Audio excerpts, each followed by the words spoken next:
کادیر و ڕێخستنەکانی یەکێتی لە سنووری قەزایی دەربەندی خان داواکارن یەکێتی دەست بە ئامادەکاری بکات بۆ ئەنجامدانی کۆنگرەی چوارەمی حزبەکە و بارودۆخی ناوچەکەش وا دەخوازێت یەکێتی بە فۆرمێکی نوێوە خۆی ساز و ئامادە بکات و چەپکە گوڵەکەی مام جەلالیش لە ژاکان بپارێزێت.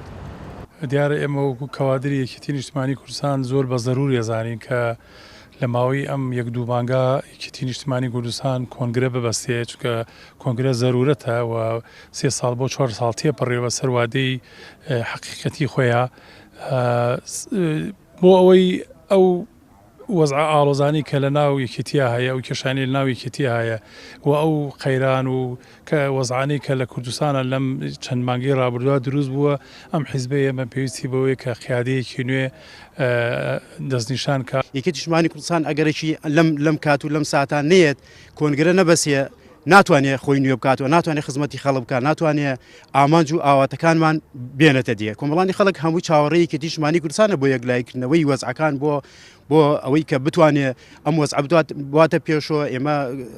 لە ڕاستیە وەزعێکی زۆر نالەبار ڕووی تێکردوین لە ڕووی ئابووریەوە لە ڕووی اقتصادیوە لە ڕووی عسکەریوە. کادرانی یەکێتی داوای نوێبوونەوە دەکەن و گرێدانی کۆنگرێش بە ڕێگەچارەی دەربازبوون دەزانن بۆ ڕزگاربوون لەو کێشە ناوخۆیانەی کە دووچاری یەکێتی هاتووە هەر بۆیە جەخت لەسەر ئەوە دەکەنەوە دەبێت یەکێتی پەلە بکات لە بەستنی کۆنگرە. بەستنی کۆنگرە بۆ خۆی ئەهمێتێکی تازە و عقلێکی تازە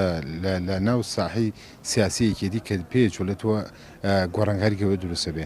یەکێتی بۆ خۆی هەمیشە کۆنگرە هەوێنی داینەمۆی دروستکردنی بووە بەداخەوە فترێکە دواکەوتەوە دوای نەخۆشنی جەنابی مام جەلالەوە ئێستا زەڕوترینش لە مەرحەلا کۆنگرەیە چونکە کۆنگرە کۆمەڵە گەنج و کۆمەڵە عقلی تازە و کۆمەڵە بیرکردنی تازەگرێ. من وەکو کادرێکی یەکێتی نیشتیمانی کوردستان پێم باشە لەم کاتە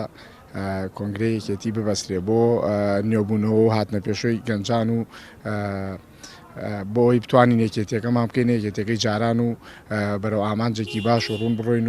و لە داهاتوە بتوانین چەپکە گوڵەکەی مام جەلال لە ناو یەکێتیدا بە هەموو شێوەکانیەوە بە هەموو